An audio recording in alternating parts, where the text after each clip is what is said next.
Hello hi नमस्कार जय जगन्नाथ। मु आज आपण मानक पई गोटे सुंदर वीडियोटी आनीची। आपण माने वीडियोटी शेष जाए देखंतु। मु आज दही बैगण रो गोटे रेसिपी आनीची। आपण माने बैगण को एमती भाबरे ही काटी नेबे। मु एमती भाबरे ही काटी नेची। आपण माने आपण को हिसाब रे ही काटी नेबे। मु एथिरे किछि लंका गुंड हळदी लूण पकेइची। मुझे भल भाव गोले दूची बैगण को। आपण मैंने ये भल भाव गोलेबे जमी बैगण से आमर मसलाटा पूरा भल भाव मेल्ट हो। बैगण को गोले सारा पर 2 मिनिट भी रखिपारे। बैगण को 2 मिनिट रखिले बैगण भितर आमर मसला ही बसी पार।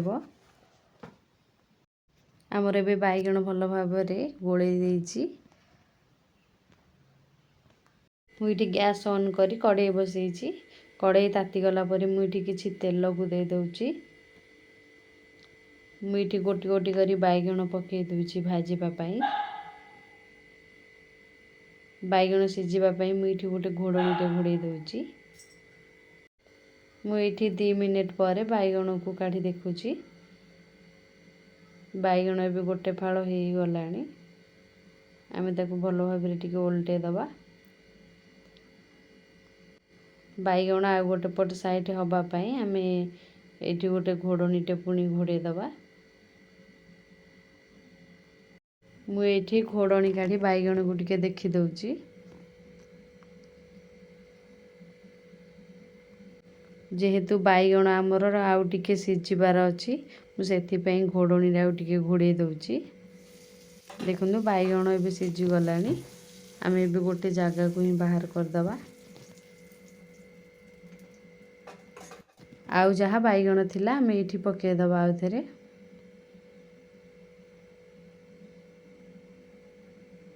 पुणी आम घोड़णी को घोड़े दबा। 2 मिनिट पर पुणी बैगण को ओल्टे दबा। आम ये दही को गोटे जगार एमती थोइबा।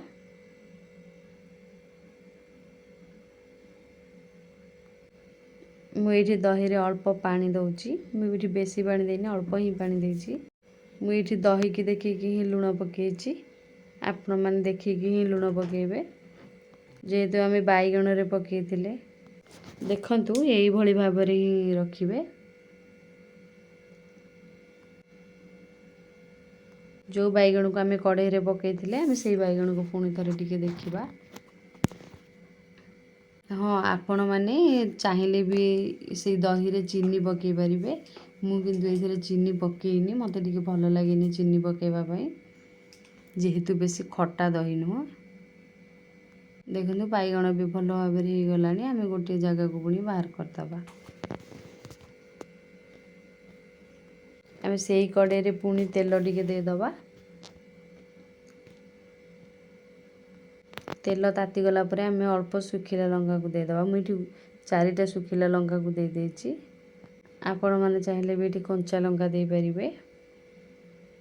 मुझे जीरा सोरिष को भी पकई दूची। आपण मैंने चाहिए भी ये पंच फुटण दे पारे। पंच फुटण देले भी बहुत भल लगी था। जीरा सोरिष ये भल भाव फुटवा को देवे। एबे जीरा सोरिष फुटी गला। आम ए किसी भुरसुंगा पत्र को देदबा।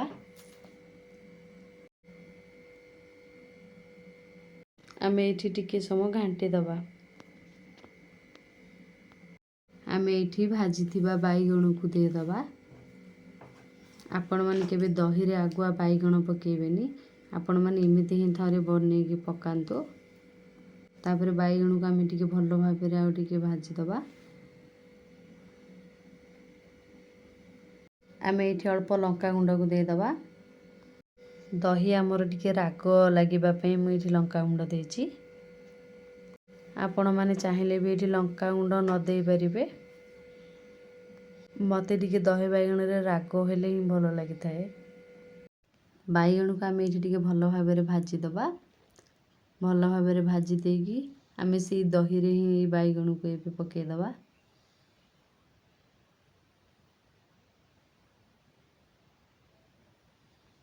मुझे सबू बैगण को एमती भाव में ही बाहर कर दूची।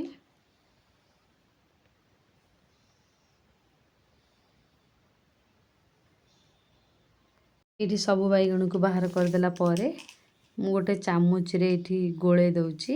आपण मैंने भल भाव ये गोले देवे जमी दही साथी बैगण आमर पूरा मिसिकी रहिबो।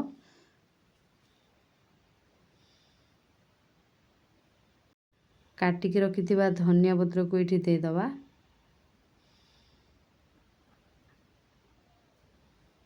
मुझे किसी जीरा गुंड दे दूची। मु आगु भाजिकी गुंड करके रखी। आपण मैंने भल भाव एमती गोले देवे।